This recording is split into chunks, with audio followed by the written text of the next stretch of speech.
Hello my dear student, तो कैसे हैं आप लोग। उम्मीद करते हैं कि आप सब बहुत अच्छे होंगे और आप अपनी स्टडी को बहुत बेहतरीन तरीके से कर रहे हो। और मेरे बच्चों, अगर आप अपनी स्टडी को बहुत बेहतरीन तरीके से कर रहे होंगे तो ये channel S for study definitely आपकी मदद कर। जैसे कि बच्चों, आप सभी जानते हैं कि हम लोग सारे टीचर मिलके आप लोगों के लिए एक बैच ऑर्गेनाइज किए हैं, जिस बैच का नाम एलएम बैच रखा है। बच्चों, इस बैच से आपको काफी बेनिफिट होने वाला है। किसी भी बोर्ड से हो आप, है ना। खास करके अगर आप बिहार बोर्ड के छात्र या छात्राएं हो तो मैं बता दूं आपको कि आपके लिए ये एक रामबाण साबित होने वाला। इतने बेहतरीन तरीके से हिंदी मीडियम का कंटेंट मैं आपको अवेलेबल कराऊंगा कि आप बिहार बोर्ड में सीधे तौर पर क्वेश्चन लगा सकते हैं।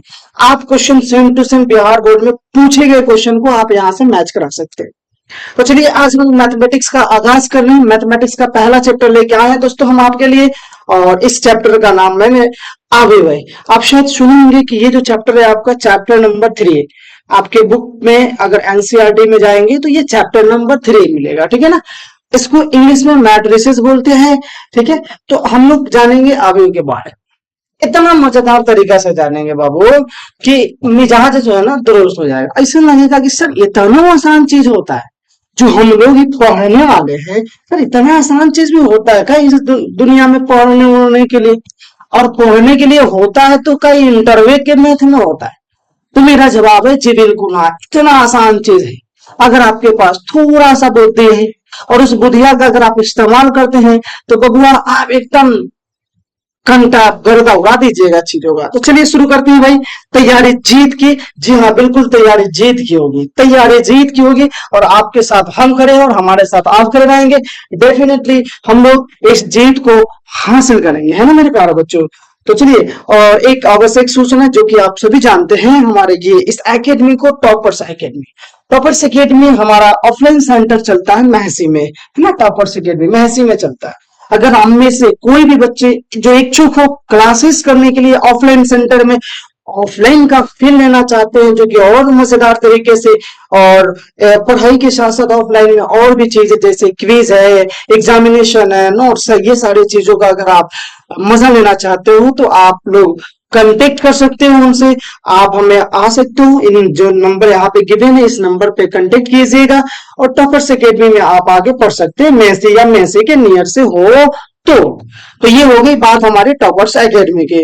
अब चलते हैं हम लोग क्लासेस की तरफ प्रस्थान करते हैं। सर क्लासेस क्या है, तो सबसे पहले हम जब किसी भी टॉपिक को पढ़ते हैं तो उसका डेफिनेशन की बात करते हैं ना बच्चों। डेफिनेशन वह क्या होता है, ठीक है, इसके बारे में देखते हैं। ओए, ओह, ओ सर, ये वाला हमको भी चिल्लाना पड़ रहा है। अरे धीरे बोलेगा तो नहीं सुनाई दे, उसको कहीं क्या चिल्ला है। तो स्टूडेंट देखिए, हम लोग सबसे पहले किसी भी टॉपिक को पढ़ेंगे तो उसके डेफिनेशन से आगाज करेंगे ना। डेफिनेशन बहुत जरूरी चीज है, ठीक है। किसी भी चीज का डेफिनेशन जब तक आपको पता नहीं होगा कैसे सीख पाएंगे आप। तो हम लोग करेंगे डेफिनेशन पे चर्चा। सर डेफिनेशन क्या होता है, किसका डेफिनेशन सर, मैट्रिसेस के डेफिनेशन का मैं बात कर रहा हूँ सर। मैट्रिक्स के डेफिनेशन का बात कर रहा हूँ, आव्यूह के डेफिनेशन का चर्चा कर रहा हूँ सर। ये आव्यूह क्या होता है, तो देखिए जैसे कि हम एक छोटा सा एग्जाम्पल बता रहे हैं कि गोलू मोलू भोलू तीन दोस्त अगर चले गए मार्केट, क्या करें, बाजार करें। अब गोलू की मम्मी ने बता दी कि बेटा तुम जाना तो मेरे लिए धनिया पुदीना है, लहसुन और बहुत सारा चीज आदि अदरक लेके आना है। इसी तरीके से भोलू की मम्मी बोलती कि दाल चीनी चावल समझो समथिंग लेके आना। मतलब तीनों दोस्त को मम्मी ने अलग अलग भाव डाटा दिया, लंबा चौड़ा, कि सर इतना रुपए किलो के हिसाब से चीनी का दाम, 10 रुपए किलो चीनी से 20 किलो चीनी लेना है। ऐसे ऐसे कर करके एक ना स्टेटमेंट टाइप का अगर आप तैयार करोगे तो आप देखोगे इतनी लंबी सी लाइन हो जाएगी, है ना। तो फिर मैथमेटिशियन लोगों के दिमाग में ये आया आइडिया कि क्या यार इतनी बड़ी चीजों को लिखने के लिए क्या हम कुछ कंसेप्ट का इस्तेमाल कर सकते हैं। जिस कंसेप्ट का इस्तेमाल अगर हम लोग कर सकते हैं तो इस कंसेप्ट से क्या फायदा होगा कि जो बहुत बड़े डाटा को लिखने में जो समय लग रहा है, पेज लग रहा है ना, ये चीज शायद बचेगी। और फाइनली जो है मैथमेटिशियन इस मुद्दे पर पहुंचे कि बिल्कुल लिखा जा सकता है। और किस पैटर्न पे लिखा जा सकता है? तो वो है हमारा बाबू मैट्रिक्स का पैटर्न। जी हाँ, ये मैट्रिक्स का पैटर्न याद रखना है और इसी पर एकदम गर्दा उड़ा देना। कैसे सर? तो सर याद रखिएगा, यहाँ पे लिखा है एम एन संख्या होगा। कैसा संख्या? M n. क्या है इसके बारे में चर्चा हो जाए।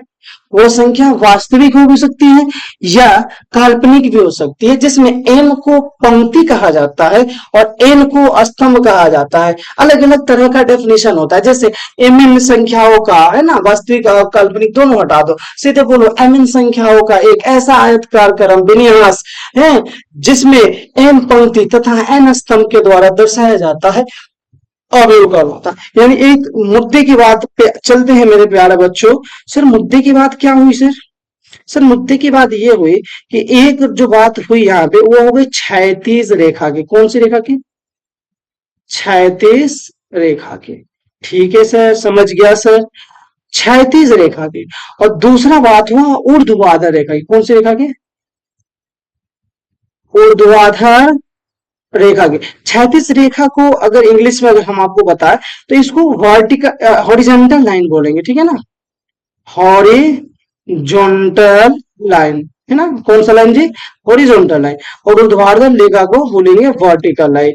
यानी कि ये चीज तो पता चल गया कि हमारे पास एक क्षैतिज रेखा होता है। अब हम इसका डायग्राम से भी समझाएंगे कि सर ये क्षैतिज रेखा क्या होता है ना। तो दिट इज वेरी सिंपल, बहुत आसान चीज है ये क्षैतिज रेखा। क्षैतिज रेखा एक अरेंजमेंट है ना। जैसे कि अगर किसी चीज को हम इस तरह से अगर ना इस तरह से लेटा के अगर रखते हैं तो उसको हम लोग क्षैतिज कहते हैं। जबकि ऊर्ध्वाधर क्या होता है? तो अगर किसी नंबर में अगर इस तरह से अगर परपेंडिकुलर चीजों को रखते हैं तो ये हमारा क्या कहलाता है? ऊर्ध्वाधर कहलाता है ना। तो दो चीजें हम लोगों को समझ में आ गई, एक चीज है क्षैतिज और दूसरा चीज समझ में आया ऊर्ध्वाधर, राइट। तो ये चीजें आपको आई होप कि समझ में आया होगा। तो क्षैतिज और ऊर्ध्वाधर भी कहानी यहीं से बनेगी। ठीक है, तो जो क्षैतिज होता है इसको हम लोग याद रखिएगा पंक्ति के नाम से जानते हैं आव्यूह के डेफिनेशन में, और इसको हम लोग स्तंभ के नाम से जानते हैं। इसको क्या बोलते हैं? रो बोलते हैं। और इसको क्या बोलते हैं? कॉलम बोलते हैं। क्या बोलते हैं? आव्यूह के डेफिनेशन का जब हम लोग यहाँ पे चर्चा करेंगे तो हॉरिजॉन्टल लाइन को, जो कि क्षैतिज रेखा है, उसको हम लोग पंक्ति बोलेंगे। और जबकि जो ऊर्ध्वाधर रेखा है हम लोग उसे क्या बोलेंगे? स्तंभ बोलेंगे। तो इस तरीके से मुझे एक चीज समझ में आया कि जो आयतकार क्रम विन्यास है, अभी देखो भाई आयतकार हुआ तो इसका मतलब नहीं है कि वो वर्गाकार नहीं हो सकता है। एक फॉर्मेशन के लिए हम बात कर रहे हैं, ठीक है ना। तो अगर कोई चीज अगर इस तरह से डिनोट हो, है ना, इस तरह से, है ना। अभी ये नोटेशन के बारे में हम आगे चर्चा करेंगे, ठीक है। तो ये नोटेशन क्या है इसके बारे में भी बाबू चर्चा होगी, ठीक है। तो ऊर्ध्वाधर समझ में आया, और क्या समझ में आया? पंक्ति और स्तंभ। इस तरह से लेटा है तो पंक्ति, है तरह खड़ा तो स्तंभ। समझ में आ गया बात? ये चीज यहाँ पे दे रहा था कि एन पंक्ति और एन स्तंभ में अगर व्यवस्थित किया जाता है उस सारणी को तो हम लोग क्या कहते हैं? आव्यूह कहते हैं। बड़ा ही इंपॉर्टेंट लाइन यहाँ पे हम लिखे हैं कि आव्यूह आयतकार सारणी के रूप में व्यवस्थित कुछ संख्याओं का एकमात्र समुच्चय है।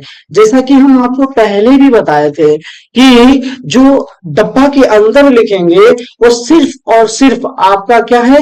तो सिर्फ और सिर्फ आपका वो अच्छा लगने के लिए लिखा जाता है ना।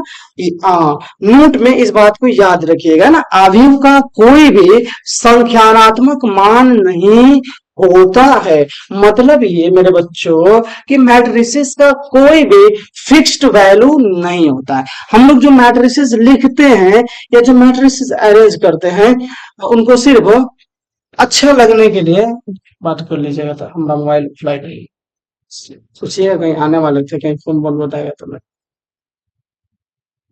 तो कहने का मतलब ये है कि इन चीजों को याद रखिएगा ना, कोई भी इसका संख्यात्मक मान नहीं होता, राइट। आगे चलते हैं। अब बताता है कि सर ये आव्यूह के अवयव क्या होते हैं। तो ये कुछ चीजें लिखा है जिसको आप नोट डाउन कर सकते हैं कि कोई आव्यूह जिन संख्याओं से निर्मित होता है उन्हें उस आव्यूह के अवयव कहते हैं, ठीक है। और आव्यूह को हमेशा मिडिल ब्रैकेट या देखो ये बिग ब्रैकेट ऐसे डिनोट करते हैं, या इसको डबल कॉमा ऐसे बहुत सारे फॉरेन की किताब में ये नोटेशन जो हम लिखे हैं, ये नोटेशन भी बहुत सारे फॉरेन की किताब में दिए होते हैं, ये वाला छोटा वाला। तो ये सारा नोटेशन जो है किसका है मेरे बच्चों, अवयव का नोटेशन। बहुत सारी किताब में जाएंगे तो अवयव का नोटेशन भी देखने को नहीं मिलेगा, है ना। तो इसका मतलब ये नहीं है कि अवयव नहीं है, बस अवयव एक क्या है, संरचना है। अवयव क्या है, एक कर्म विन्यास है, एक अरेंजमेंट है, एक सजावट है, जिसको हम लोग अच्छा लगने के लिए लिखते हैं।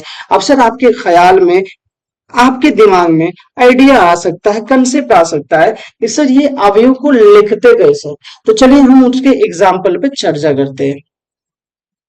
अवयव के एग्जाम्पल में देखिए, अवयव को हमेशा कैपिटल लेटर से डिनोट किया जाता है और इसके अवयवों को इंग्लिश के मतलब स्मॉल अल्फाबेट से डिनोट करते हैं, और इसके मतलब इसको क्या बोलते हैं, अवयव को मैट्रिसेस को कैपिटल लेटर से डिनोट करते हैं। तो आपसे पूछा जा सकता है कि सर एक आध अवयव के एग्जाम्पल बता दीजिए, ठीक है। तो देखिए क्रम विन्यास किस तरह से होता है, ध्यान से देखिएगा। जैसे मान लो कहीं पे लिख दिए 2 3 4 5 6 7, अब ये अवयव है या नहीं है, ये कैसे पता चलेगा। तो इसके लिए साहब हमको करना क्या पड़ेगा कि हमको इसमें काउंट करना है कि इसमें पंक्तियों की संख्या कितनी है और इसमें स्तंभों की संख्या कितनी है। अगर ये चीज आपको पता चल जाए तो फिर आप बता सकते हैं। तो हम बताए थे कि सर ये जो इस तरह से लेटा है वर्टिकल लाइन वो पंक्ति है, तो हम इसको R1 और R2 से क्या कर सकते, डिनोट कर सकते हैं ना। और उसी तरीके से ये स्तंभ होता है, तो C1 C2 C3 हो गया। तो हमसे कोई पूछ रहा है कि इस अवयव के पंक्ति को बताइए और इस अवयव के स्तंभ को बताइए, तो बड़े प्रेम से हम बता सकते हैं सर, है ना, कि सर इस अवयव में 2 पंक्ति है तथा 3 स्तंभ है। याद रखेंगे, ठीक है ना। इस अवयव में 2 पंक्ति तथा 3 स्तंभ, क्लियर है। और अगर पूछ दे आपसे कोई कि सर अवयवों की संख्या क्या है ना, तो अवयवों की संख्या पूछ दे तो हम बड़े आराम से बता सकते हैं। सबसे पहले तो ये बताइए इसमें पंक्तियों की संख्या कितनी हो गई, सर पंक्तियों की संख्या तो 2 हो गई, है ना, R1 और R2। जो भी इस तरह से लेटा है वो पंक्ति कहलाता। और फिर अगर स्तंभों की संख्या आपसे पूछता है मेरे बच्चों, किसकी संख्या, अगर स्तंभों की संख्या पूछता है तो क्या होगा, 3 होगा, ठीक है। और इस तरह से अगर आपसे पूछ रहा है कि इस अवयव में टोटल नंबर ऑफ अवयव कितने, अवयव अवयव माने एलिमेंट, है ना, पीछे डेफिनेशन बताए थे। तो हम इसको काउंट मल्टीप्लाई करके लिख देते हैं, जैसे 2:3 इज इक्वल टू 6 होता है। This is called element of matrices. तो आई होप कि आपको ये सारी चीजें समझ में आ रही होगी।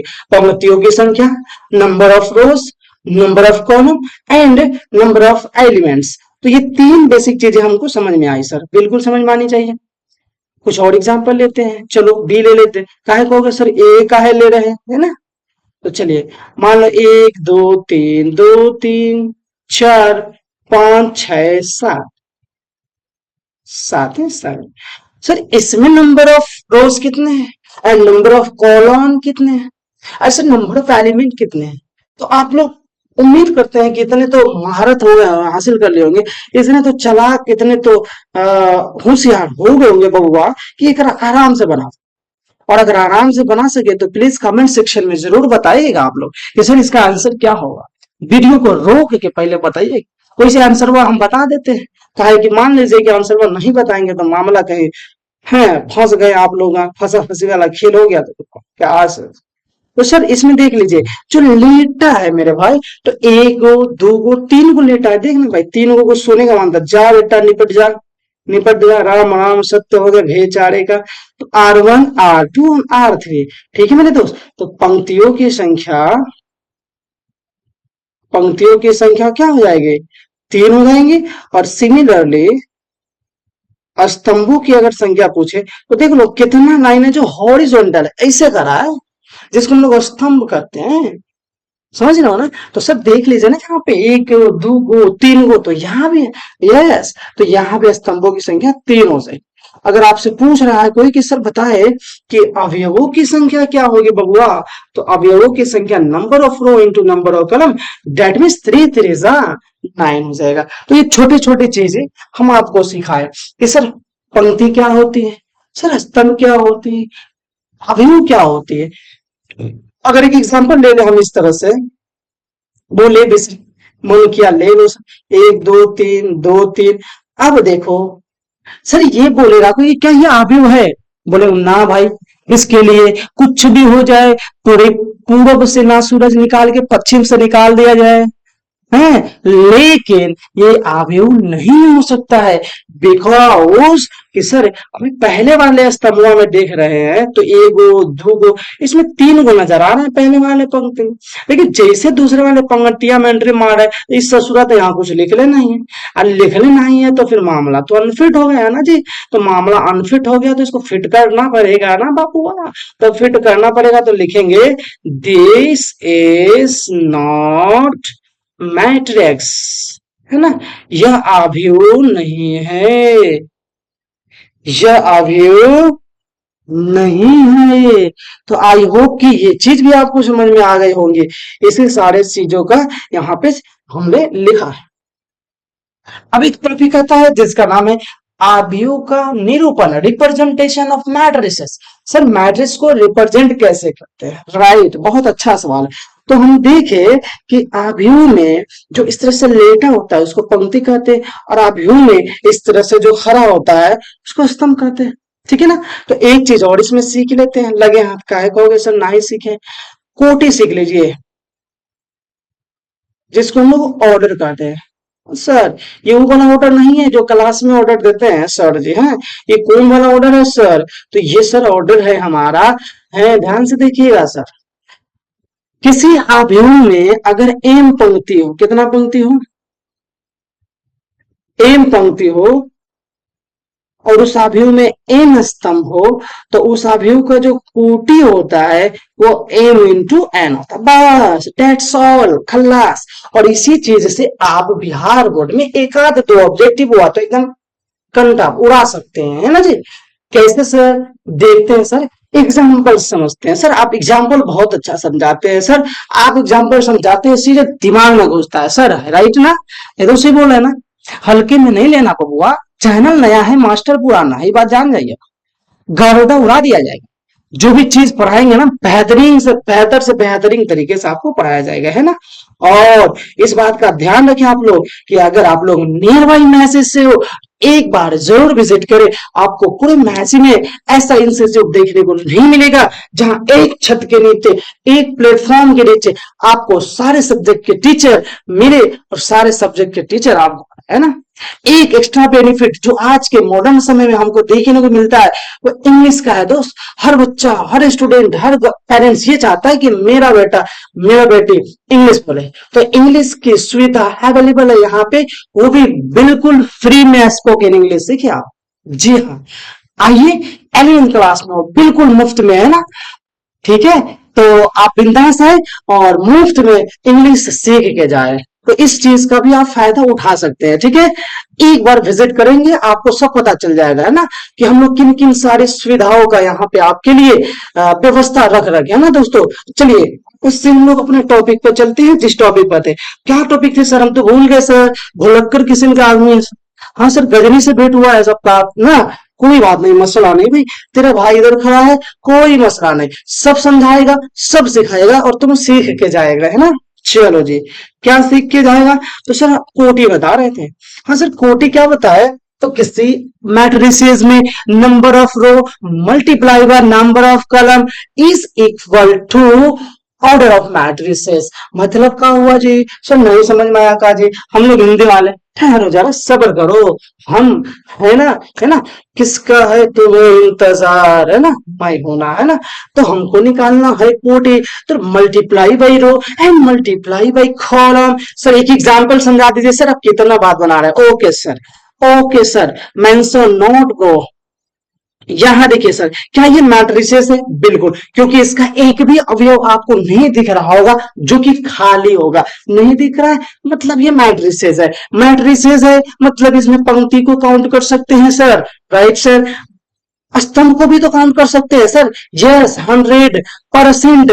तो सर हमको तो यही जानना था ये इसी पे तो गाड़ी फंसी थी सर। कोई बात नहीं बच्चा, निकालने का धक्का मार के, धक्का मारने का और गाड़ी निकालने का। कैसे सर? तुम रो इनटू कॉलम। सर रो कितने? दो, और कॉलम कितने? तीन। बस बच्चा, यही तुम्हारा कहलाता है ऑर्डर ऑफ मैट्रिसेस। बताओ कितना आसान है ना। लॉलीपॉप है ना, लॉलीपॉप है ना, इतना आसान चीज है, इतना आसान तरीके से हम समझ सकते हैं। एंड अपन तो ये चीज तो जानते ही हैं कि सर इसका क्या बोलते हैं वो, नंबर ऑफ एलिमेंट्स, तो सारे को मल्टीप्लाई कर दो। सारे को बोले कुछ और मत समझने का, है ना, मल्टीप्लाई करने का, और फिर आप उनको क्या मिल जाएगा, इसका नंबर ऑफ एलिमेंट्स मिल जाएगा। तो इस तरह से हम लोग मैट्रिसेस के बारे में कुछ कुछ चीजें सीखे, है ना। अभी बहुत बेहतरीन ऑब्जेक्टिव आपको दिखाते हैं, खतरनाक ऑब्जेक्टिव। क्यों भाई खतरनाक क्यों सर? अरे खतरनाक इसलिए